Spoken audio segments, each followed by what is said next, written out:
Hello friends, welcome back to my YouTube channel. गुम है किसी के प्यार में लेटेस्ट एपिसोड को सबसे पहले देखने के लिए राठौर रिव्यू चैनल सब्सक्राइब करें। नील वेदांत को गले लगाता है और वेदांत से बातें करता है। वेदांत कहता है कि मुझे आपकी तरह पढ़ के डॉक्टर बनना है। जिस तरह आप मेरी और मेरी आई का ख्याल रखते हैं, मुझे अपना भी उसी तरीके से ख्याल रखना है। इतने में सही नील के पास आती है और नील से कहती है कि जब मेरे पापा स्टार नहीं बने थे तब तक रोज़ मुझे वहाँ से स्कूल छोड़ने आते थे। अब तो मेरे पापा स्टार बन गए हैं। नील कहता है कि वह आपको ऊपर से देख के स्माइल कर रहे होंगे, आप भी स्माइल करो। तभी नील सही को प्यार में समझाता है और सही को जो चोट है उसे देखता है। सही बताती है कि मेरी चोट अब ठीक है।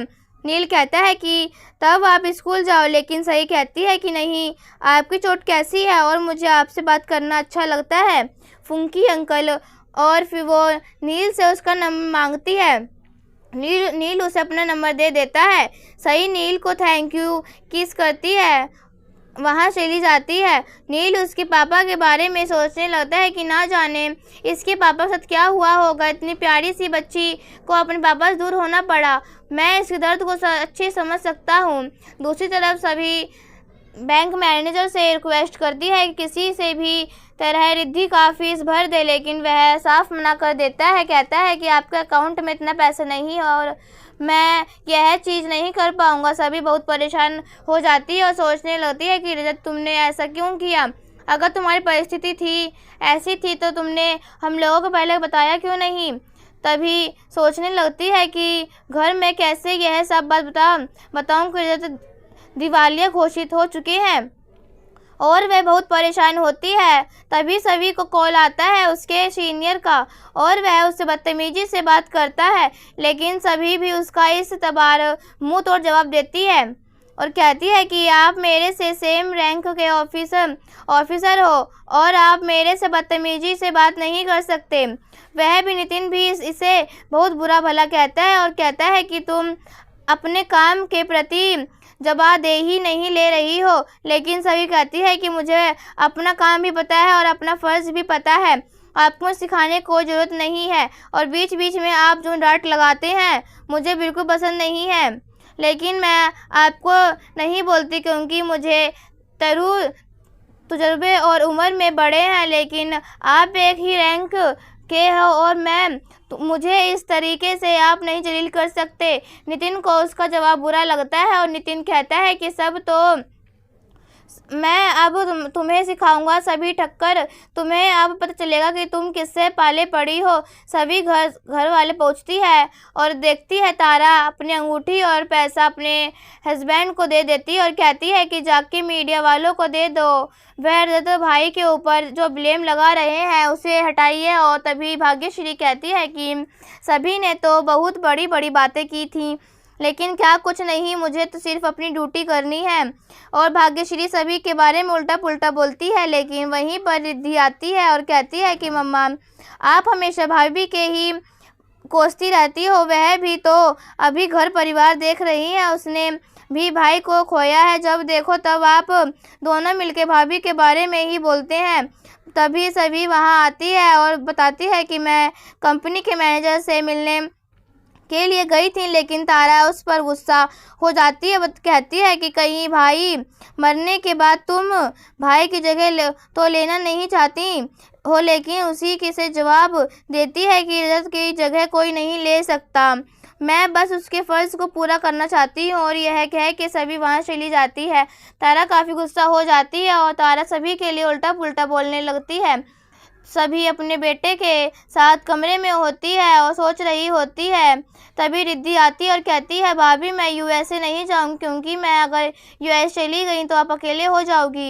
यहाँ पर मम्मी और तारा दोनों आपको बुरा भला कहती हैं हमेशा। कम से कम मैं तो आपको साथ देती हूँ, यूएसए नहीं जाना मुझे। तभी सभी समझाती है कि तुम्हें जाना पड़ेगा क्योंकि रजत ने तुम्हारे लिए सपने देखे हैं, उसे पूरा करना ही होगा और मेरे सपने को भी उन्हीं ने पूरा किया है।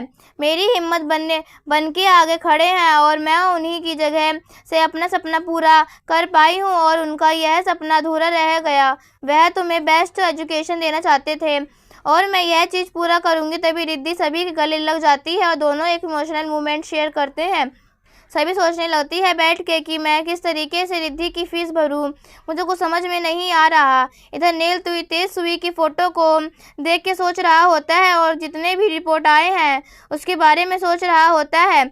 उसे क्राइम सीन पे किसने मारा था वह सारी चीज़ों को याद कर रहा होता है और कल्लू खोजने की कोशिश कर रहा होता है। नील को इस तरीके से परेशान डॉक्टर सूर्यवंशी देखते हैं और इन्हें बहुत बुरा लगता है। इधर सभी काफ़ी ज़्यादा परेशान हो जाती है और अपने बैंक अकाउंट को चेक करती है तो दिखता है कि बैंक में भी इतने पैसे नहीं हैं कि वह रिद्धि की फीस भर सके।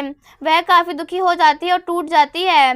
तभी वह कबर्ड खोल कर रजत के कपड़े को निकालती है और अपने हाथ को पहन के रजत को महसूस करने लगती है और रजत को कहती है कि मैं कैसे तुम्हारे सपने को पूरा कर पाऊंगी, मुझे कुछ समझ में नहीं आ रहा। और वह रजत को याद करके काफ़ी इमोशनल हो जाती है। कहती है मैं यह बातें मम्मी जी से भी नहीं कह सकती क्योंकि वह तो दिन भर मेरे से चिड़ी रहती हैं और यह बात जान के और भी गुस्सा हो जाएंगी। इधर लीना और विनोद आपस में बात कर रहे होते हैं। आजकल नील काफ़ी परेशान रहता है, घर भी नहीं आता, पता नहीं हमेशा हॉस्पिटल में बैठे क्या करता रहता है। तभी उस जवाब देती है मंजीरी कि वह आप लोगों के कारण परेशान होता है। तेजस्वी के जाने के बाद भी आप लोगों ने उसकी बुराई करनी बंद नहीं की। नील उस पर में भी आके क्या करेगी, जब अब वो आता है तो सिर्फ उसकी बुराई ही सुनती है। तभी उसे प्रार्थना हाउस के मुखिया जो होते हैं वो बताते हैं कि तुम हमेशा उन लोगों का साइड लेती रहती हो, कम से कम अब तो तेजस्वी का साइड लेना बंद कर दो। लेकिन वहीं पर लीना कहती है कि इस दिनों में जीतू और मंजीरी ने नील का दिमाग खराब करके रखा है। जब से तेजस्वी इस घर में थी तभी मैं इन दोनों का उसको सपोर्ट किया। तभी डॉक्टर सुरवासा आते हैं और बताते हैं कि नील आजकल बहुत परेशान रहता है, मैं उसकी फ़िक्र करता हूँ, इसलिए मैंने सोचा कि मैं आप लोगों को आके बता दूँ। वह हॉस्पिटल में भी पूरे दिन तेजस्वी और उसके मर्डर केस के बारे में सोचता रहता है और क्लू खोजता रहता है। तभी विनोद कहते हैं थैंक यू डॉक्टर इतना समझने और इतना बताने के लिए। और वहाँ डॉक्टर सुरवासा यह सब बात बता के चले जाते हैं। इतने में नील वहाँ आता है तो नीला उसे ज़बरदस्ती पकड़ के किचन में ले जाती है। तो नील पूछने रहता है कि आप मुझे यहाँ क्यों लेके आई हो। नीला कहती है कुछ भी नहीं बताती और किचन में लेके उसके नजर उतारने लगती है। तभी नील कहता है कि आप कैसी माँ हो, आपको क्या लगता है कि मुझे नज़र लगी है, आपको मेरा दर्द दिखता ही नहीं है। कभी कभी तो मुझे आश्चर्य होता है कि आप सच में मेरी सगी माँ हो या भी नहीं।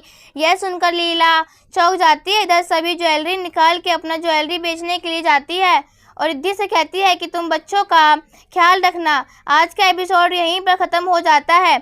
आने वाले एपिसोड में देखने को मिलेगा कि जहाँ सभी रथ के बातें करती है और कहती है अगर तुम मुसीबत में थे तो मुझे तुम बता सकते थे, लेकिन तुमने ऐसा बिल्कुल भी नहीं किया। मैं तुम्हारे लिए इतना परेशान हूँ, अब मैं किससे बात करूँगी, किससे सवाल करूँगी। मैं तुम्हें महसूस कर सकती हूँ, तुम्हें प्यार करती हूँ, ज़िंदगी भर तुमसे प्यार करती रहूँगी और तुम्हारा कत्ल किसने किया उसे मैं ढूंढ के निकालूंगी। सभी अपने आप से वादा करती है और यहीं पर एपिसोड ख़त्म हो जाता है। ऐसे ही वीडियो देखने के लिए राठौर रिव्यू चैनल को सब्सक्राइब करें एंड वीडियो को लाइक करें। तब तक के लिए बाय बाय।